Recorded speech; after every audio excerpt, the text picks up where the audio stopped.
Hey everyone, Irit here, and I have a new process video for Hip Kit Club. Today I'm playing with some of the April cut files. You know, I had to go with the rainbows and the kites because I love those things, and also with the Lindy Stamp Gang mists that we got in the color kit. You absolutely do not need to have them to create something similar. You can use any mists you have or watercolors. That would work just fine, but I will be using a couple of the colors. So my first step is I cut everything from white cardstock because I knew I was going to color it with the Lindy Stamp Gang mists, and I actually cut a few of the rainbows. So my sky is going to have 2 rainbows because why not, right? And I want it all wonky. I don't want anything too straight. If you prefer a more organized look, by all means, go for it. So sticking everything down. I skipped a bit ahead because it's just me sticking things down. And yes, I still don't have double-sided adhesive, but that's okay. That's okay. It just arrived in the mail actually, but I created this layout obviously before that. So although I do think using whatever type of like strong adhesive is the way to go here, because, you know, we're going to use all kinds of sprays and mixed media and stuff, and you want things to be stuck down really, really well.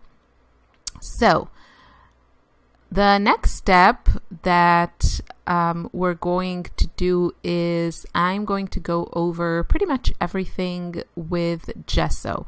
Now, this is not an absolute must, but I just prefer the way that spray mists or watercolors look on top of gesso than they do just directly onto cardstock.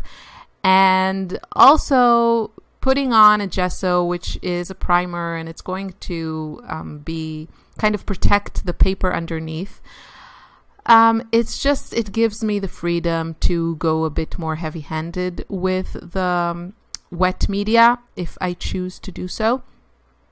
And because I know it's not going to sip through into the cardstock. Now this is a regular American Crafts cardstock. It can handle a little bit of watercolor. It won't destroy the paper, but it will buckle it. I mean, this is still going to get a little bit buckled, but the gesso definitely helps prevent that. And especially since I have here this layered thing going on, there are a lot of areas where, you know, mist or water can collect, and I don't want to take the chances that it's going to get into the cardstock and destroy it. So I'm just quickly covering it up. You can do this with your hands, but I don't know why I was feeling so clean this day and decided to use a brush. You can also use a palette knife, but when you have so many layers, the gesso might get really kind of stuck into like between the layers or in little corners, and then it will take a really long time to dry. So using the brush kind of, I made sure that I didn't get a layer that was too thick. And of course, then you have to let things completely dry. And now comes the fun part. So after everything was absolutely dry, I'm starting to go in with the colors. Now I am using the pink from the color kit, that is the March color kit, and the blue. I tried a little bit of the mint, but it was just a little bit too greenish for my purposes. I will use a little bit of it, but mostly the pink and the blue. And then I also added some yellow from my stash and some orange, and at some point I'm going to add also a little bit of blue. This does not have to be realistic, so if you want your rainbows to be just pink, go for it. You could do a really fun ombre look and go from lighter pink to dark pink. So just, you know, let your imagination run wild and use whatever supplies you have. I used a few other Lindy Stamp Gang mists that I've had. I got a ton of them a few years ago, And yeah, I brought them out. I only had so far a problem with one of the spray bottles, but as I've said, I've had these for I think at least 3 years, and many of them were unused because I was using other materials for design teams. And yeah, now we're getting them in the kits, and I'm really happy because these are really high quality mists, and they're just so fun to play with. So the key here to get an interesting look is to layer things, and also to mix the colors and add splatters, and not just, you know, paint the whole cloud in one smooth color, but give it some interest. So you see I'm starting with just a few areas, and it's also nice that I have a few areas I can work on. So while one place is drying, I can move on to the other place and just move around. If I'm not sure what to do in one area, I will just leave it for now and then move to something else. And slowly I'm just adding colors, and this really created this really cute soft look. You can obviously, if you have something like the dilution sprays, we've received those in previous kits, you can get a really bold, bright look, which I do tend to go for. But here I don't know, I think I just wanted that really dreamy light feel, and I'm gonna pile on the embellishments, so not to worry, it's not gonna stay so quiet and dreamy. And also my inspiration for the colors here were these cute hearts that we got in the kits. And you see now that blue was just a bit much, so I need to tone it down a little bit and kind of remove some of the paint, because that was just a bit much. And if I add one color in one place, I will add it in a few other places just to keep the whole thing looking cohesive. And I have my palette. It looks like everything is yellow, but it had some yellow color. I think it had some of the some liquid watercolors that I have, and they stained the thing terribly. So all the colors look a bit messed up, but yeah, they're not all yellow. I think this palette has done its part and needs to go on retirement. Okay, now for me, a very important step to create a look that I like, and this is adding some shadows and some neutral colors around my shapes. And I'm just going to mix pretty much everything that I have in the palette to get a neutral color, because I have here yellows and pinks and blues. I know that if I mix all of them, I'll get something neutral, because they are the primary colors, or some version that is close to primary. And that gives me, first of all, it gives me a little bit of interest in the background, and it also helps my shapes pop off the page, because it gives them that dimension and that feel of a shadow behind them, so it doesn't look so flat, like the background is just, you know, flat white.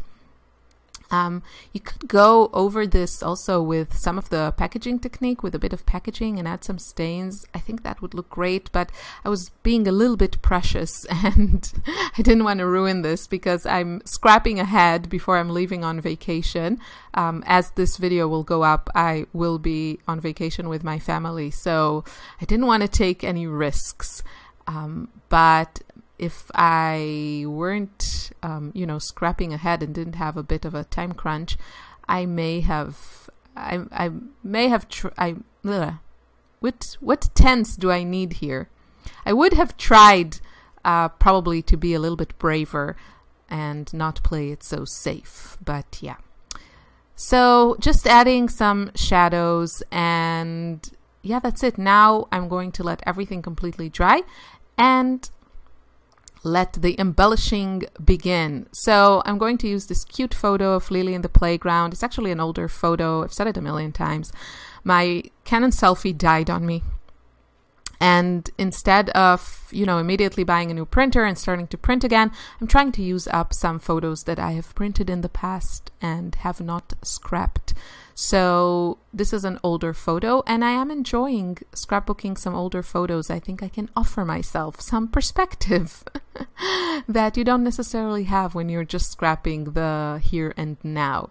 So I used the Fun Plus Sun is from the Maggie Holmes chipboard sheet that we got, and I am going to and I also added these cute sunglasses on the sun because that's cute, and I'm just going to pile on the embellishments. So a couple of the embellishments that came, I want to say that they came in the Heidi Swap ephemera, like that llama. It was actually a square card, and it had also a saying on it, love your life or something like that. But I don't know, I always struggle to fit these types of like square cards on my layouts because I don't like these square shapes. And usually the only place I use a square shape would be behind my photo. And I prefer to embellish with just, you know, shapes that are more organic.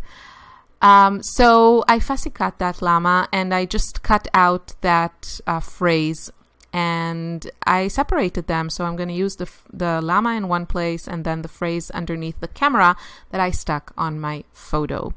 And you can really, you know, customize your embellishments. You don't have to stick with something that doesn't work for you just because that's the way it came. And another little embellishment that I tweaked was the cute rainbow. It also had like a wording under it. I think it says this was a good day or this is a good day or something. And I fussy cut the rainbow so I can use it in that shape. And then the wording I stitched on one of the tabs from the Heidi Swap ephemera. And now I'm basically going through the embellishments, and I'm mostly going for things that are lighter in color. And yeah, I'm going to stick that. What is that bird called? I know the name in Hebrew. It's not coming to me in English, but it's standing on a cloud on my layout, and I'm not sure. I mean, I think it's like super cute here, but I'm not sure that bird should be on scrapbooking supplies. I mean, if you've met these birds in real life, they're a little bit intimidating, and they're big, and some of them are quite rude. So, what are you called? Okay. You can leave me a comment in the comment section. Tell me how these birds are called. But usually by the time that, you know, these videos go up, I do find out the words that I was missing. But yeah, I don't know. I mean, I think it's time to say goodbye to random animals that, I mean, it's not fair to say that certain animals are less cute. But I don't know, this bird is a bit, it's not super cute. I'm sorry, Maggie. I'm sorry, Maggie Holmes. But yeah. So, as you can see, I'm adding a ton of stuff because that's fun. And this layout is coming together to become the happy, messy mess that it is. It gives me great pleasure to let you know that I found the word. It's pelican. I had to search for it. The first word that came to my mind was albatross, and I was very ashamed that I couldn't remember it because I'm a huge Monty Python fan. Leave me in the comments if you are, you know, leave me a comment is what I want to say. If you're also a fan, nudge, nudge, wing, wing, know what I mean, know what I mean. And yeah, it's not albatross, it's pelican, but that came to my mind also. And yeah, so John Grisham fans can also rest assured. Pelican, pelican, pelican. Moving on with the embellishments. Adding the very final touches, a few of these cute flowers that came in the Hip Kit ephemera. Isn't that cute? I put one on the sun. I think it's super cute. There. And the last thing I'm going to do is to mat this on another piece of cardstock. And I'm going to use, you know, some adhesive, especially around the areas that are just a little bit buckled, so that it lays flat. And I actually used my Tombow Monomalty glue, you know, the white one with the green cap, and it worked really well. I'm happy to report. So here is my finished layout. I matted it on one of the Heidi Swap papers, a soft pinkish pattern. And here are some close-ups. This was really fun to make. I love the texture. I love all the layers. I hope you feel inspired and have a wonderful day. Bye.